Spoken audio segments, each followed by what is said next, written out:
are just over 1 hour out from the splashdown of the Artemis II mission, and we've got live coverage of the final stage of this historic mission for humankind. A weekend warm-up brings new chances for storms. Who has the best chance to see them and near record highs next week? And it's no secret things are getting more expensive. Gas prices keep going up, and that's making everything else go up too. But how bad has it really gotten? Tonight, 5 on your side will break down exactly what these new inflation numbers mean. Gas prices are going up. Artemis II is on its way down, and the weekend forecast is holding pretty steady. Highs, high 70s, low 80s, maybe some rain mixed in. It's Friday, after all, everybody. We're so glad to have you with us here to close out the week at 7 o'clock. I'm Dan Haggerty. Here's our email address, 7 p.m. at WRAL.com. I know you got your phone probably in your hand or it's close by. It always is. Why not swipe over to that email app, send us a comment, maybe some feedback, ask us a question or two. Send us the stuff that you think the news should be talking about in your community. First up, Christina Cook and the Artemis II crew, they are set to splash down in the Pacific Ocean as we take a look at a live feed from NASA. The spacecraft scheduled to return to Earth right around 8 o'clock tonight. Now, we've been showing you the countdown all day long. Here we are again. We are just over an hour away at this point. A bunch of students and faculty are watching this all unfold at NC State's campus. Willie Danley is there joining us now. Willie, Christina Cook, of course, an NC State grad, and the Wolfpack sending some positive vibes for this return home. Yes, they are, Dan. Right now, we're standing in the Tally Student Union. You can see behind me on this big screen, they have the countdown to the splashdown ticking away here for students and faculty members to watch. We spoke to several students and faculty members, and they tell us they're excited but also anxious about this historic mission. Of the 4 members on that ship is Christina Cook. She's a 3-time NC State grad. The Artemis II mission took off on April 1st, and the student unit was packed then. Today, they are expected to land in the Pacific Ocean just off the coast of San Diego, and the turnout here on campus is expected to be just as big. I spoke to Cook's college advisor, who says they're hoping for a smooth and safe landing today. The whole process is 13 minutes from the official encountering of the atmosphere to splashdown, and we'll all be holding our breaths as much as preparation has been done. Nothing is 100% certain, but if there's any possible step that NASA can have taken to make this as safe and reliable as possible, it's been taken. You can see right there, this clock is ticking and the excitement is growing here on NC State's campus. I'm going to remain here and keep an eye on this program. Tune in to WRAL News to see how this ship lands. Willie Danley, WRAL News, live at NC State. Thank you, Willie. Keep the camera on. We're going to check back with Willie in just a bit, a little later in the newscast. I'm wondering, are you one of the people who has just been glued to the Artemis II live stream over the past 10 days? If not, we do have somebody here at WRAL who has been. News Plus anchor Grace Holland has been following this story and all the storylines up in space. She's been glued to it. Ashley Rowe caught up with Grace to give you a quick little recap. Grace, you've been following this so closely. One of the burning questions in my head is how risky this splashdown is. Some are saying that this is one of the riskiest parts of the whole mission. Right, and part of that is because how hot it gets as they're coming back into the Earth's atmosphere. 5,000 degrees at the hottest. A lot of people have been talking about the heat shield because when Artemis I flew, which of course did not have people on it, there was some cracking that occurred with that heat shield. It was nothing that would have affected humans had they been on board, but they are tweaking the way that they're coming into the atmosphere to hopefully keep that period of high heat shorter. But yeah, a lot of risky things. Got to make sure those parachutes deploy and everything goes right. Everything has to go right in those 15 minutes. Let's get to some fun stuff, okay?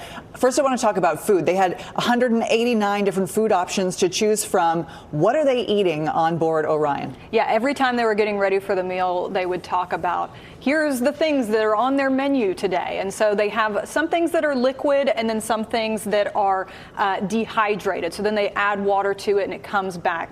Macaroni and cheese is a good option of this. Just add some warm water and there it is. So it's definitely an interesting process. Another thing that got a lot of people's attention, they brought a jar of Nutella on the ship just normal, good old Nutella, and it was seen floating around at one point. That Nutella moment went viral. What were some of the other viral moments? Yeah, so the first one, Commander Reed Wiseman had some email troubles early on. He said he had 2 Outlook windows and he couldn't get either one of them to work, and a lot of people were saying, wow, even in space, you can't get away from email.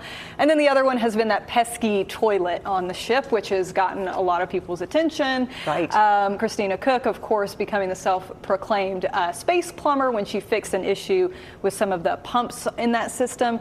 And then later there was also some issues with the liquid waste freezing on board the ship, and they had to turn it so the sun could thaw it. Amazing that they did that, the sun thawing that. Music, they all have wake-up songs, and in an interview with Canada's Prime Minister, they talked about some of their favorite songs. What were they? Yeah, so they had 9 days of songs every morning. So the first song from Jeremy Hansen that was his favorite was Under Pressure by David Bowie. Then Victor Glover, it was Good Morning by Mandisa. Commander Reed Wiseman said Tokyo Drifting by Glass Animals, which is a joke with his daughters. And Christina Cook said Sleepyhead by Passion Pit, but she also said she had Chapel Roan's Pink Pony Club stuck in her head after that played. Well, and she was so upset that they turned it off before the chorus, that very catchy chorus. Of course, we are excited for their splashdown. Thank you for all of your reporting over the last 10 days. All right, thank you to Ashley and Grace. Mike Mays joining us now. Mike, we have been talking about this all day. Yes. A little bit of anxiety as we wait to see what happens here, but give us a sense of what the weather is going to look like out there as the astronauts are set to land and re-enter the atmosphere. Yeah, weather should not be an issue. Take a look at what's happening out in the west in California. So the capsule will come in from this direction and make splashdown off the coast southwest of San Diego. There are showers and storms up to the north and west of LA and up towards San Francisco, but the weather is clear close to land in the southwestern part of the southwest of San Diego. They're looking at 4 to 5 foot seas, so that's adequate enough for them to do the splashdown there. And when you take a look at the cloud cover, yeah, there will be some around, but not enough to prevent them from making the splashdown in this area. You know, NASA has been all over the weather there and making sure that everything works out properly and A-OK for splashdown later on this evening. For us, we're looking at our next weather maker that's set to move into the area tomorrow. Could be a few showers and storms. I'll highlight that with Futurecast coming up in a few minutes. All right, talk to you soon. Thank you, Mike. In the meantime, let's get you caught up on all the news today. These are the 5 things you should know right now. 2 schools in Wake County went on lockdown today because of threats. At East Garner Magnet Middle, that school was locked down this morning. Before classes even got started, Garner police say a man with a gun in his hand was seen by the school. He did not approach the school, but it caused a lockdown there. Over at Green Hope Elementary, a nearby police presence put that school on lockdown. No immediate or imminent threat there on that campus. Both schools were eventually given the all clear. The man accused of killing his longtime house cleaner will stay in jail without bond. Matthew Vuchner, charged with first-degree murder. He's accused of killing Paula Floyd last month at his home near Hillsborough. WRAL obtained the 911 call made at the time. Vuchner's wife telling the operator that her husband thought Floyd was somebody else. Vuchner is expected back in court later this month. A Raleigh man with a history of impersonating law enforcement arrested yet again. 33-year-old Meredith Cromartie was charged today with second-degree kidnapping, sexual battery, and once again impersonating law enforcement. Raleigh police say a new victim came forward after seeing previous reports about Cromartie's criminal history. Today, Sanford City Council announced they are working on restrictions for building data centers there. No word on whether or not a company is even trying to put a data center in Sanford. The town says, though, they are just getting ahead of things, preparing for a potential application. They could vote on this new policy later this month. We've got a recall to tell you about. Over 290,000 Hyundai vehicles are being recalled because of problems with the seatbelt. So this is an important one. This applies to the Ioniq 6, the Genesis G90, the Santa Fe, and the Santa Fe Hybrid model years between 2023 and 2026. Hyundai dealers will inspect the seatbelts for you and replace them for free if that's necessary. Is there anything in this world where the prices are rising as fast as gasoline? Well, actually, yes. How about coffee or peanut butter? The March inflation report just came out today, and while the headline, of course, is gasoline, there's a lot more to the story, and we're going to break it down after the break. Plus, another live look at Artemis 2. Christina Cook and the crew less than an hour away now from landing back on Earth. We're going to have more special coverage for you coming up.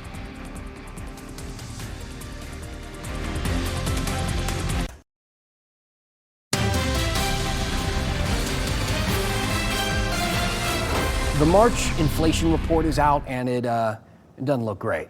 Keep in mind, this is the first inflation report since our country started military operations in Iran. And here is the damage. Prices are up 3.3% compared to last year. The number was 2.4% in February. So this is a pretty big jump, and a big piece of so gas prices shot up 21% in March alone. And Raleigh drivers are now paying about $3.96 a gallon on average. And for diesel, it's even more, $5.86 a gallon. So is it just gas prices that is kind of driving this spike we're seeing in inflation? And how do these numbers even get put in that, decided on in the first place? I spoke to Five on Your Side's Keely Arthur to explain. All right, Keely, people don't need a news report to tell them that things are more expensive. They can feel that. But give us an idea of how they come up with these numbers in the first place. Yes, this is a monthly report that the government collects. Basically, what they're doing is they're looking at prices of basically any good that a consumer would use, from food to energy to housing. And they look at what those prices are across the country, and then they average them all out. And that's how we get the 3.3%. But when the report comes out in April, we're using data from March. So when we're saying year over year, we're really talking about March 2026 compared to March of 2025. So how much we know gas prices are way up. How much does oil and gas and things like food weigh into that overall number? So the 3.3% includes oil, gas, food, but there's also another number, 2.6%, and that's when you remove oil, gas, and food. The reason why economists do that sometimes is because there's a lot of volatility in both of those sectors. And you can see, as we've seen gas really go up, that brings up the average more or nearly a percentage point. Overall, though, we're seeing a lot of different areas spike. What are some other notable places? Yeah, I mean, I've been focused on groceries for so long because that was really the pain that we were seeing in the past few years. Egg prices way up, things like that. This time around, groceries are only up 1.9% compared to spring of last year. So that's really good, way lower than what we were seeing in 2022, and it was 13%, for example. But airfare, 14% more than it was last year. Coffee, 18% more. And then there's certain food categories like peanut butter that's up 5% more. Housing is up just a little bit, but it's still up more than what economists were predicting. Why are things like peanut butter and coffee going up? So you talk about fuel. It costs money to ship those products. And then also specifically speaking about peanut butter, peanut farmers are experiencing droughts in the areas where they produce, and they said they're producing about 15% less of the crop. One of the other reasons this is so painful for people is that inflation is going up, but we aren't seeing wages keep up in the same way they used to. Yeah, for the past few years, the amount of money someone's making hourly was going up more than inflation by a lot. Not a lot, but there was padding there. We're starting to see that gap close, meaning as inflation tracks upwards, the hourly wage is not going up at the same rate. So anybody at home that is saying, am I crazy here? Is my dollar not going as far? No, you're not that's crazy. Exactly what's happening. All right, Keely, thank you.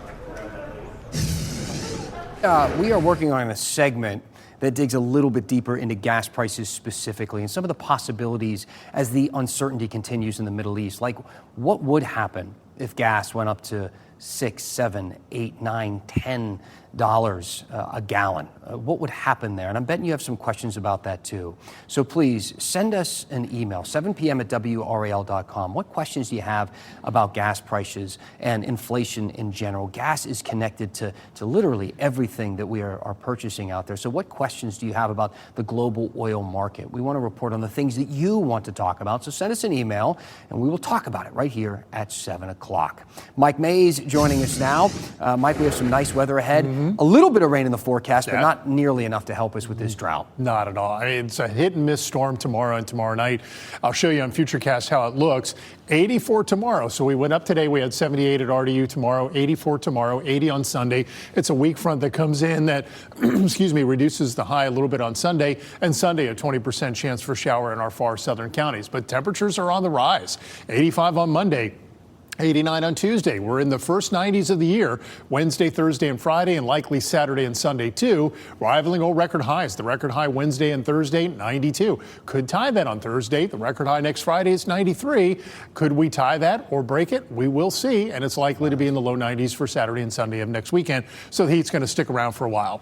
So as I mentioned a moment ago, there is our next weather maker. There are a few showers along the front right now. Tomorrow morning, we're likely to start our morning in the 50s. We have 50 for the low, 54 by about 8, 50 at Roxborough, 53 at Rocky Mount. So it will be a pleasant start. Partly cloudy at lunchtime with mid to upper 70s. No rain at this point. In fact, the majority of the day tomorrow will be rain free until we get very late in the day and into the evening. And since everything is coming in from the northwest, if you're outside, especially at Carr Lake and Lake Gaston, look to your north and west. If you see darkening skies, that's probably a shower developing and it's coming your way. There could be a few isolated thunderstorms too. So by 7 o'clock, looking at Roxborough and over toward Oxford and northern Vance County and toward Carr Lake, perhaps a thunderstorm there. Heading farther into the evening, 9 o'clock, shower, possible thunderstorm. Again, they're hit and miss. There's not much activity, but at least there's something, and something worth mentioning.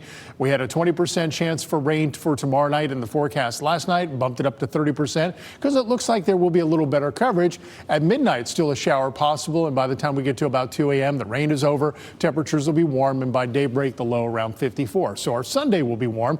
The front that's coming through will be in the southern part of the state on Sunday. Cumberland County southward has about a 20% chance for a shower. Right now it's 74. Sunset tonight at 7:45. Beautiful evening. Folks are enjoying their time, hopefully over at Gibson Play Plaza. 75 in Fayetteville, 72 in Goldsboro. And since dew points are low, it didn't feel all that warm this afternoon and doesn't feel warm this evening. Maybe a light jacket as you head into the latter part of the evening.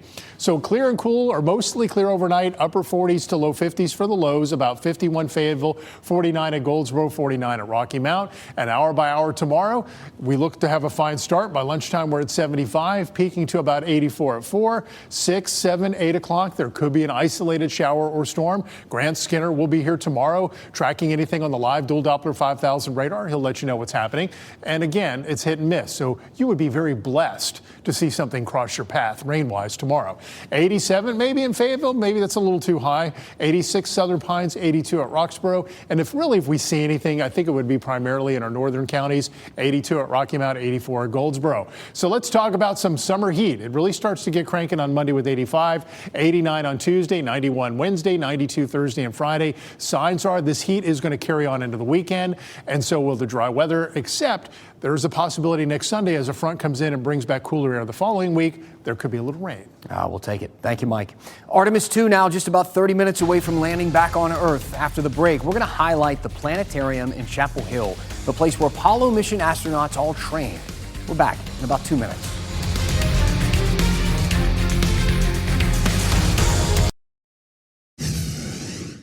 We are going to get to our moment of nostalgia in just a minute, but first we want to check back in with WRAL's Willie Danley live at this Artemis 2 watch party on the campus at NC State. Willie, NBC special coverage starts in about 5 minutes. The astronauts scheduled to splash down around 8 o'clock tonight.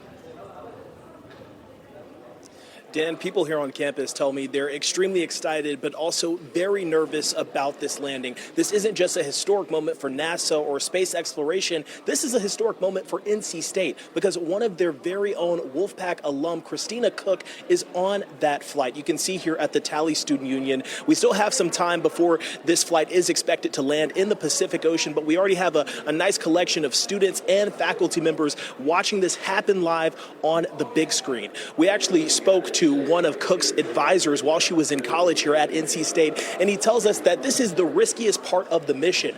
Artemis 2 has been going at enormous speeds as it travels throughout space, breaking into the Earth's atmosphere. So he says that there's a lot that could potentially go wrong, but he does have faith that NASA has calculated everything that they need to and thought about every potential outcome of this flight landing in the ocean. And he says he's also extremely confident about what Christina Cook has accomplished. We are going to continue to keep an eye on this watch party. Willie Danley, WRAL News, live at NC State. And that NBC special coverage starting right after this newscast. Willie, thank you. One of the oldest planetariums in the country is in Chapel Hill, the Moorhead Planetarium. Astronauts on the Apollo missions in the 60s and 70s, they all trained there. It's been around since 1949, which means in a couple of years, it's going to turn 80 years old. We found a story in the WRAL archive from back in 1999 when the planetarium turned 50. We want to share it with you tonight as we are just minutes away from the end of NASA's latest moon mission. Thank you for watching WRAL News at 7. Have a fantastic weekend as we leave you with this, your Friday moment of nostalgia.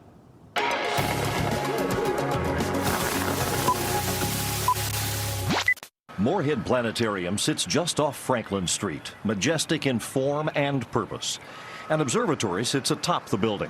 Students from across North Carolina come to see the planetarium. It was cool the way he made everything come up and how he made everything move around. The Zeiss projector, heart of the planetarium, is what Dr. Lee Shapiro moves around. Like the universe it displays, the Star Theater constantly changes. We've automated, we've added a wealth of multimedia projectors, so it's a constantly evolving theater. Moorhead is the oldest planetarium in the South and remains one of the largest. More than 5 million people have been seated in the Star Theater during the past 50 years, leaned back and waited for the night sky. Students learn about the universe, the planets, weather, and the challenges of space. The big projector played a critical role in training Mercury, Gemini, and Apollo astronauts for 15 years. What they had to learn was basic celestial navigation, star identification, in case they had to align their spacecraft for navigational purpose. Almost 9,000 stars can be projected on the 68-foot dome, and special effects bring the night alive, a visual experience not possible on a computer. And you still can't get the feeling of being out in the real sky that you can in here compared to the two-dimensional screen.